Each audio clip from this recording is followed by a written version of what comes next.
trunks, they ever ready. Assault and battery, if you scared, you never ready. Okay, this video is going to be my thoughts on Curtis Axel, the next World Heavyweight Champion. I feel that he is going to take the WWE by storm, and I know a lot of people have been tweeting and giving their thoughts on him, kind of saying that he's boring and bland and can't work on the microphone, which I agree. Obviously, you can see that he's not the best on the microphone, but I think the credentials that he has, and I think the way that he's being pushed right now, he's destined for nothing but success. Being paired with Paul Heyman, that in of itself gives him more credibility than half the roster, the mid-card roster that is.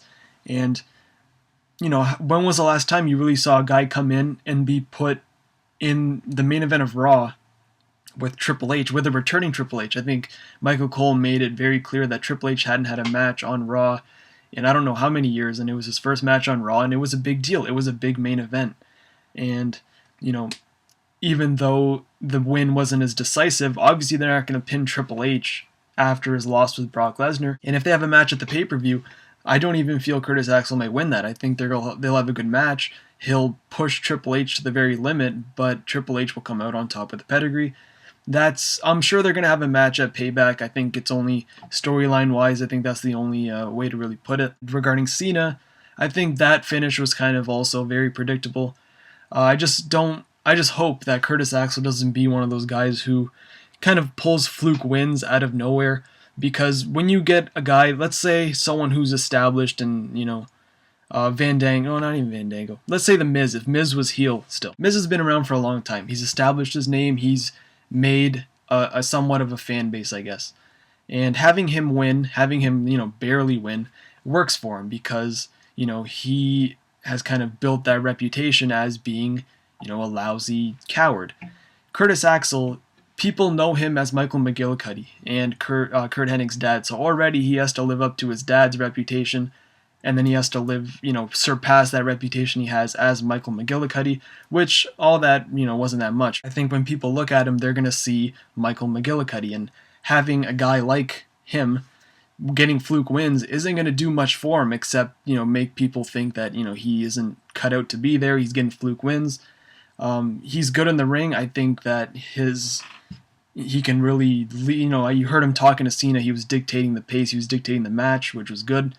And, you know, I think just with a little bit of work, a little bit of fine-tuning, I think just give him, you know, how often do we really see him on TV? He didn't really have that time to really be in front of 25,000 people. But, yeah, that's all. I think he's fine. I would, you know, like to see him utilize the Perfect Plex as his finisher. I think that's pretty sweet that he's bringing back the old Perfect Plex.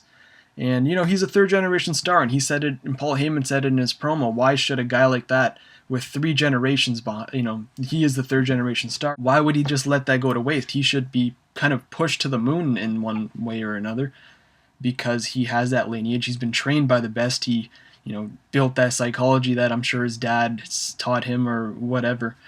It's in his blood, and I think, you know, a guy like Orton, a guy like Cody Rhodes, a guy like Ted DiBiase, they all have that thing that no one else has.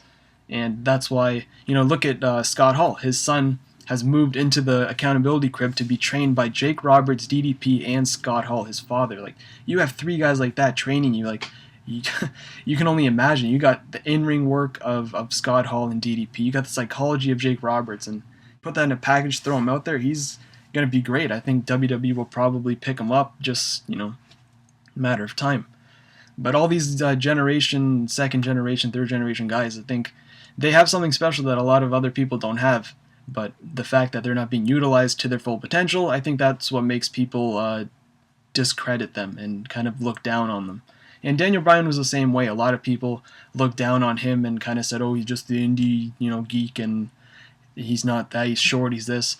But now, you know, 3 years, 4 years later, everyone loves him and everyone knows how good he is. And do I think Curtis Axel will come to that Daniel Bryan level? Absolutely not. But I think he will surprise a lot of people along the way. But that's my thoughts, and I'll see you guys in the next video.